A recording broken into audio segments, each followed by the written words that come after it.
ರೈತರಿಗೆ ಸಿಹಿ ಸುದ್ದಿ ಫೈನಲಿ ಸಿಕ್ಕಾಯಿತು. ರಾಜ್ಯ ಸರ್ಕಾರ 100 ರೂಪಾಯಿ ಕೊಡಿಸೋದ್ರಲ್ಲಿ ಯಶಸ್ವಿಯಾಯಿತು.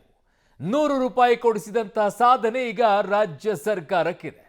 ರೈತರು ಬಯಸಿದ್ದು 3500, ಈಗ ಕೊಟ್ಟಿರೋದು 3300. ಅದರಲ್ಲೂ 50-50 ಶೇರಿಂಗ್ ಅಂತೆ. ಚೆನ್ನಾಗಿದೆ. ಒಟ್ಟಿನಲ್ಲಿ ರೈತರಿಗಂತೂ ಖುಷಿ ಕೊಟ್ಟಿದ್ದಾರೆ. ಕಬ್ಬು ಬೆಳೆಗಾರರಿಗೆ ಸಕ್ಕರೆಯ ಸಿಹಿ ಕೊಟ್ಟಿದೆ ಸರ್ಕಾರ.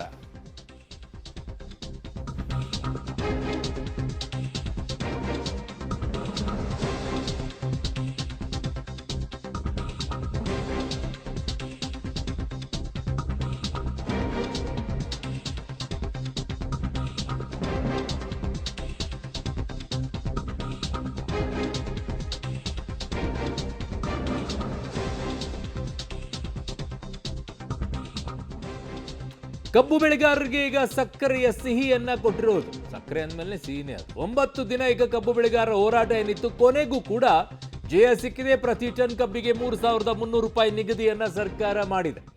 ಕಟಾವು ಸಾಗಣೆ ವೆಚ್ಚ ಹೊರತುಪಡಿಸಿ ಅದೇ ಒಂದು 600-700 ರೂಪಾಯಿ ಆಗುತ್ತೆ.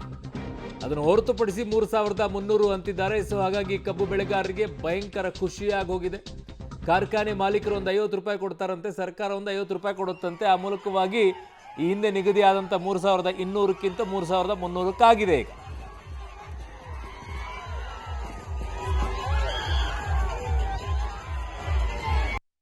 ಎಲ್ಲ ಶುಗರ್ ಫ್ಯಾಕ್ಟ್ರಿಗಳಿಗೆ ಅನ್ವಯ ಆಗೋ ರೀತಿಯಲ್ಲಿ 3200 ರೂಪಾಯಿ ಒಂದು ಮೆಟ್ರಿಕ್ ಟನ್ಗೆ ಏನು ಒಪ್ಪಂದ ಮಾಡ್ಕೊಂಡಿದ್ರು ಬೆಳಗಾಂನವರು. ಅದ್ರ ಜೊತೆಗೆ 50 ರೂಪಾಯಿನ ಶುಗರ್ ಫ್ಯಾಕ್ಟ್ರಿ ಮಾಲೀಕರುಗಳು ಕೊಡ್ತಕ್ಕಂಥದ್ದು, ಇನ್ನು 50 ರೂಪಾಯಿಯನ್ನು ಸರ್ಕಾರ ಕೊಡ್ತಕ್ಕಂಥದ್ದು. ಸುಮಾರು 6 ಕೋಟಿಗಿಂತ ಹೆಚ್ಚಾಗಬಹುದು ಮೆಟ್ರಿಕ್ ಟನ್ ಶುಗರು ಪ್ರತಿ ವರ್ಷ ಈ ವರ್ಷ ಉತ್ಪಾದನೆ ಆಗುತ್ತದೆ. ಹೋದ ವರ್ಷ 5 crore metric ton sugar convert ಆಗಿತ್ತು, ಶುಗರ್ ಆಗಿ ಪ್ರೊಡ್ಯೂಸ್ ಆದದ್ದು ಶುಗರ್. ಈ ವರ್ಷ ಸುಮಾರು 6 ಕೋಟಿಗೂ ಹೆಚ್ಚು ಮೆಟ್ರಿಕ್ ಟನ್ ಶುಗರ್ ಉತ್ಪಾದನೆ ಆಗ್ಬೋದು ಅಂತಕ್ಕಂಥ ಅಂದಾಜಿದೆ. ಸೊ ನಿಜಕ್ಕೂ ಒಂದು ರೀತಿಯಾಗಿ ರೈತರಿಗೆ ದೊಡ್ಡ ಮಟ್ಟದಲ್ಲಿ ಲಾಭವನ್ನು ತಂದು ಕೊಡುತ್ತೆ. ಸಣ್ಣ ಪುಟ್ಟದ್ದೇನಲ್ಲ. 100 ರೂಪಾಯಿ ನಿಮಗೆ ಲೆಕ್ಕ ಒಂದು ಟನ್ ವಿಚಾರದಲ್ಲಿರುತ್ತೆ. ಕಬ್ಬು 1 ಟನ್ 2 ಟನ್ ಕೊಡೋದಲ್ಲ. ಕಬ್ಬು ಬೆಳೆಯುವಂಥವ್ರ ಲೆಕ್ಕಗಳೇ ಬೇರೆ ಇರುತ್ತೆ. ಅದರ ಲೆಕ್ಕ ಹಾಕ್ಕೊಂಡ್ರೆ ನಿಮ್ಗೆ ಆಲ್ಮೋಸ್ಟ್ ಅವರಿಗೊಂದು ಲಾಭನೇ, ಲಕ್ಷಗಟ್ಟಲೆ ಲಾಭನೇ ಆಗುತ್ತೆ. ಸೊ ಹಾಗಾಗಿ ಈ ನಿಟ್ಟಿನಲ್ಲಿ ಈಗ ಸರ್ಕಾರ ಯಾವ ಭರವಸೆಯನ್ನು ಕೊಟ್ಟಿತ್ತು, ಆ ಭರವಸೆಯಲ್ಲಿ ಅಲ್ಪ ಪ್ರಮಾಣದಲ್ಲಂತೂ ಯಶಸ್ಸನ್ನು ಕಂಡಿದೆ. ಅವ್ರು ಹೇಳಿದ್ದಾರೆ, ಸೊ ವೇಟ್ ಮಾಡೋಣ. ಹೌದು, ಮಾಲೀಕರು 50 ಕೊಡಬೇಕು ಎಕ್ಸ್ಟ್ರಾ, ಸರ್ಕಾರ 50, ಒಟ್ಟು 100 ರೂಪಾಯಿ ಎಕ್ಸ್ಟ್ರಾ ಕೊಡುವಂಥ ನಿರ್ಧಾರ CM ಮಾಡಿದ್ದಾರೆ. ನೀವು ಸಮಾಧಾನ ಸರ್? ಅಂದರೆ ಮಾಲೀಕರಾಗಿ ಸರ್, ಮಾಲೀಕರಾಗಿ ಓಕೆನಾ ಸರ್? ಮಾಲೀಕರಾಗಿ ಸಮಾಧಾನ, ಯಾಕಂದ್ರೆ ರೈತರು ಕೂಡ ಸಮಾಧಾನ ಮಾಡೋದು ಭಾಳ ಅವಶ್ಯಕತೆ ಇತ್ತು. ಸೊ ಸರ್ಕಾರ ಡಿಸಿಷನ್ ತೊಂದರೆ, ಸೊ ಎಲ್ಲರೂ ಹ್ಯಾಪಿ ಇದ್ದಾರೆ. ರೈತರು ಹ್ಯಾಪಿನಾ ಸರ್? ಯಾಕಂದ್ರೆ ಡಿಮ್ಯಾಂಡ್ ಜಾಸ್ತಿ ಇತ್ತಲ್ಲ ಸರ್, ಇನ್ನೂ 100 ರೂಪಾಯಿ ಜಾಸ್ತಿ. ಇಲ್ಲ, ಹ್ಯಾಪಿ ಇದ್ದಾರೆ. ಬಹುಶಃ ಸರ್ಕಾರ ನಿರ್ಧಾರನ ಒಪ್ಕೊಳ್ತಾರೆ. ತಾವು ಬೆಳಗಾವಿ ಹೋಗ್ತೀರಾ ಸರ್? ಅಂದರೆ ನಾಳೆ? ಇಲ್ಲ, ಇನ್ನೂ ಇರ್ತೀವಿ, ಏನು ಅವಶ್ಯಕತೆ ಇಲ್ಲ.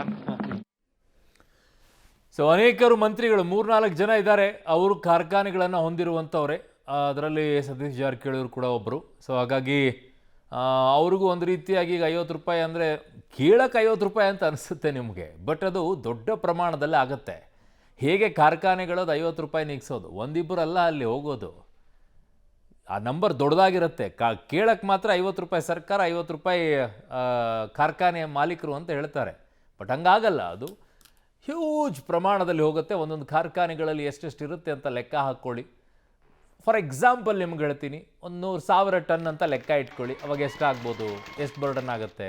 ಹಾಗೆ ಈಗ ಸರ್ಕಾರ ಹೇಳ್ತಾ ಇರೋ ಪ್ರಕಾರ ಅವ್ರಿಗೊಂದು 400 ಕೋಟಿ, 400-500 ಕೋಟಿ ಒಂದಿಷ್ಟು ಹೊರೆ ಆಗಬಹುದು ಅಂತ ಲೆಕ್ಕ ಹಾಕ್ಕೊಳ್ತಾ ಇದ್ದಾರೆ. ಬಟ್ ಅಷ್ಟು ಆಗಲಿಕ್ಕಿಲ್ಲ ಅಂತ ಅಂದ್ಕೊಳ್ತೀನಿ. ಈಗಲೇ ದುಡ್ಡಿನ ವಿಚಾರದಲ್ಲಿ ಸರ್ಕಾರ ಒಂದು ರೀತಿಯಾಗಿ ತಲೆನೋವಾಗಿದೆ. ನನ್ನ ಸಹೋದ್ಯೋಗಿ ಈಗ ರವೀಶ್ ನನ್ನ ಸಂಪರ್ಕಕ್ಕೆ ಸಿಗ್ತಾ ಇದ್ದಾರೆ. ರವೀಶ್, ಏನು ಡೀಟೇಲ್ ಸಿಗ್ತಾ ಇದೆ ಈಗ? ಫೈನಲಿ ರೈತರು ಖುಷಿಯಾಗಿದ್ದಾರೆ. ಸರ್ಕಾರದಲ್ಲಿರುವಂತಹ ನಾಯಕರುಗಳು ಎಷ್ಟು ಖುಷಿಯಾಗಿದ್ದಾರೆ ಅಂತೇಳಿ, ಸಕ್ಕರೆ ಕಾರ್ಖಾನೆಯನ್ನು ಹೊಂದಿರುವಂಥವ್ರು. ಅರುಣ್, ಪ್ರಮುಖವಾಗಿರ್ತಕ್ಕಂಥದ್ದು CM ಹೇಳ್ದಂಗೆ ಕೆಲ ಸಕ್ಕರೆ ಕಾರ್ಖಾನೆ ಮಾಲೀಕರು ಕೊಯ್ಯೋ ಅಂತ ಇದ್ದಾರೆ, ಇನ್ನೂ ಕೂಡ ಅವರು ಒಂದು ರೀತಿಯಲ್ಲಿ ಒಪ್ಪಿಲ್ಲ ಅನ್ನೋ ಮಾತುಗಳನ್ನು ಹೇಳ್ತಾ ಇದ್ದಾರೆ. ಆದರೆ ಬಹುತೇಕರು ಎಲ್ಲ ಒಂದು ಕಡೆ ಬಹುಸಂಖ್ಯಾತರು ಈ ಒಂದು ವಿಚಾರದಲ್ಲಿ ಸಕ್ಕರೆ ಕಾರ್ಖಾನೆ ಮಾಲೀಕರು ಒಪ್ಕೊಳ್ತಾರೆ ಅನ್ನೋ ವಿಶ್ವಾಸ ಇದೆ ಅನ್ನೋ ಮಾತುಗಳನ್ನು ಹೇಳಿರ್ತಕ್ಕಂಥದ್ದು. ಹಾಗಾಗಿ ಅವರ ರೆಸ್ಪಾನ್ಸ್ ಯಾವ ರೀತಿ ಇರುತ್ತೆ ಅನ್ನೋದು ಕೂಡ ಕಾದು ನೋಡಬೇಕಾಗತ್ತೆ.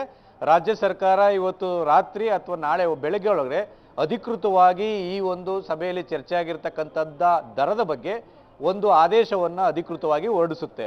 ಅದು ಅಧಿಕೃತವಾಗಿ ಹೊರಡಿಸಿದ ಬಳಿಕ ಸಕ್ಕರೆ ಕಾರ್ಖಾನೆಗಳು ಆ ದರವನ್ನು ಒಪ್ಪಿಕೊಡ್ಲೇಬೇಕಾಗತ್ತೆ. ಅಂದರೆ ಪ್ರಮುಖವಾಗಿರ್ತಕ್ಕಂಥದ್ದು 3200 ಒಂದೇ ಕಂತಿನಲ್ಲಿ ಕೊಡಬೇಕು ರೈತರಿಗೆ. 50 ರೂಪಾಯಿ ಹೆಚ್ಚುವರಿ ಏನಿದೆ ಅದನ್ನು ಒಂದು ರೀತಿಯಲ್ಲಿ ಟೈಮ್ ತೆಗೆದುಕೊಂಡು ಕೊಡಬೇಕು ಅನ್ನೋದ್ರ ಬಗ್ಗೆ ಕೂಡ ಆದೇಶದಲ್ಲಿ ನಮೂದು ಮಾಡ್ತಾರೆ ಅಂತ ಹೇಳಲಾಗ್ತದೆ. ಜೊತೆಗೆ ಸರ್ಕಾರದ ಒಂದು 50 ರೂಪಾಯಿ ಪ್ರೋತ್ಸಾಹ ಧನ ಏನಿದೆ ಅದನ್ನು ಕೂಡ ಸರ್ಕಾರ ರಿಲೀಸ್ ಮಾಡಬೇಕಾಗತ್ತೆ. ಅದನ್ನು ಕೂಡ ಆದೇಶದಲ್ಲಿ ಅಡಕ ಮಾಡೋದಕ್ಕೆ ಈಗಾಗಲೇ ಸಿಎಂ ಸೂಚನೆ ಕೊಟ್ಟಿದ್ದಾರೆ. ಹಾಗಾಗಿ ಆದೇಶದಲ್ಲಿ ಯಾವ ರೀತಿ ಸೇರಿಸ್ತಾರೆ ಅದನ್ನೆಲ್ಲವನ್ನು ಕೂಡ ಅಂತ ನೋಡಬೇಕಾಗತ್ತೆ. ಅಂದರೆ ಪ್ರಮುಖವಾಗಿ 6 ಕೋಟಿ ಟನ್ನಷ್ಟು ಈ ಸಾರಿ ಒಂದು ರೀತಿಯಲ್ಲಿ ಕಬ್ಬು ಹರಿಯೋದು ಆಗುತ್ತೆ ಒಂದು ಅಂದಾಜನ್ನು ಇಟ್ಕೊಳ್ಳಲಾಗಿದೆ. ಹಾಗಾಗಿ 6 ಕೋಟಿ ಅಂದರೆ 50 ರೂಪಾಯಿ ಕೊಡೋದ್ರಿಂದ ಸರ್ಕಾರಕ್ಕೆ ಒಂದು 300 ಕೋಟಿಯಷ್ಟು ಹೊರೆ ಆಗ್ಬೋದು. ಈ ಹಿನ್ನೆಲೆಯಲ್ಲಿ ಅದಕ್ಕೂ ಕೂಡ ಸರ್ಕಾರ ಎಲ್ಲ ಹಣಕಾಸನ್ನು ಹೊಂದಿಸ್ಕೊಂಡು ರೆಡಿಯಾಗಿರಬೇಕಾಗತ್ತೆ. ಒಂದಂತೂ ಸತ್ಯ, ಅಂದರೆ ಈ ಒಂದು ರಿಕವರಿ ರೇಟ್ ವಿಚಾರದಲ್ಲಿ ಇನ್ನೂ ಕೂಡ ಸ್ವಲ್ಪ ಗೊಂದಲ ಇರ್ತಕ್ಕಂಥದ್ದು. ಅಂದರೆ 11.25 ಒಂದು ರಿಕವರಿ ರೇಟ್ ಇದ್ದಂತಹ ಸಂದರ್ಭದಲ್ಲಿ 3300 ರೂಪಾಯಿ, ಜೊತೆಗೆ 10.25 ಒಂದು ರಿಕವರಿ ರೇಟ್ ಇರ್ತಕ್ಕಂಥದಕ್ಕೆ 3200 ರೂಪಾಯಿ ಅಂತ ಕೂಡ ಈಗಲೂ ಕೂಡ ಸಿಎಂ ಅವರು ಸ್ಪಷ್ಟಪಡಿಸಿದ್ದಾರೆ. ಅಂದರೆ ಲಾಸ್ಟ್ ಟೈಮ್ ಒಂದು ದರ ನಿಗದಿ ಮಾಡೋದಕ್ಕಿಂತ ಎಲ್ಲ ಒಂದು ಕಡೆ 100 ರೂಪಾಯಿಯನ್ನು ನಾವು ಕೊಡ್ತಾ ಇದ್ದೇವೆ. ಇದು ಇಡೀ ರಾಜ್ಯಕ್ಕೆ ಅನ್ವಯ ಆಗುತ್ತೆ. ಈ 100 ರೂಪಾಯಿ ಅಂದರೆ 50 ರೂಪಾಯಿ ಫ್ಯಾಕ್ಟ್ರಿ, 50 ರೂಪಾಯಿ ಸರ್ಕಾರ ಕೊಡೋದು ಅಂತ ಕೂಡ ಸ್ಪಷ್ಟಪಡಿಸ್ತಾ ಇದ್ದಾರೆ. ಹಾಗಾಗಿ ಈ ಒಂದು ಕಟಾವು ಜೊತೆಗೆ ಸಾಗಾಟ ವೆಚ್ಚವನ್ನು ಹೊರತುಪಡಿಸಿ ಈ ಒಂದು ರೇಟನ್ನು ಫಿಕ್ಸ್ ಮಾಡಿರ್ತಕ್ಕಂಥದ್ದು. ಹಾಗಾಗಿ ಇದು ಒನ್ ಟೈಮ್ ಒಂದು ರೀತಿಯಲ್ಲಿ ಪ್ರೋತ್ಸಾಹಧನ, ಅಂದರೆ ಈ ಸಾರಿಗೆ ಮಾತ್ರ ಈ ಒಂದು ಪ್ರೋತ್ಸಾಹಧನ ಇರತಕ್ಕಂಥದ್ದು. ಪ್ರತಿ ಬಾರಿ ಕೂಡ ಪ್ರೋತ್ಸಾಹಧನ ಘೋಷಣೆ ಮಾಡಿದಂಥ ಸಂದರ್ಭದಲ್ಲಿ ಅದೇ ರೀತಿ ಇರುತ್ತೆ. ಹಾಗಾಗಿ ಒಟ್ಟಾರೆಯಾಗಿ ಸರ್ಕಾರದ ಈ ನಿರ್ಧಾರವನ್ನು ಆ ಒಂದು ರೈತ ಸಂಘಟನೆಗಳು ಸ್ವಾಗತ ಮಾಡಿರ್ತಕ್ಕಂಥದ್ದು. ಅದನ್ನು ಅಧಿಕೃತವಾಗಿ ಸರ್ಕಾರ ಅವರಿಗೆ ತಲುಪಿಸುವಂಥ ಕೆಲಸವನ್ನು ಕೂಡ ಮಾಡ್ತಾರೆ.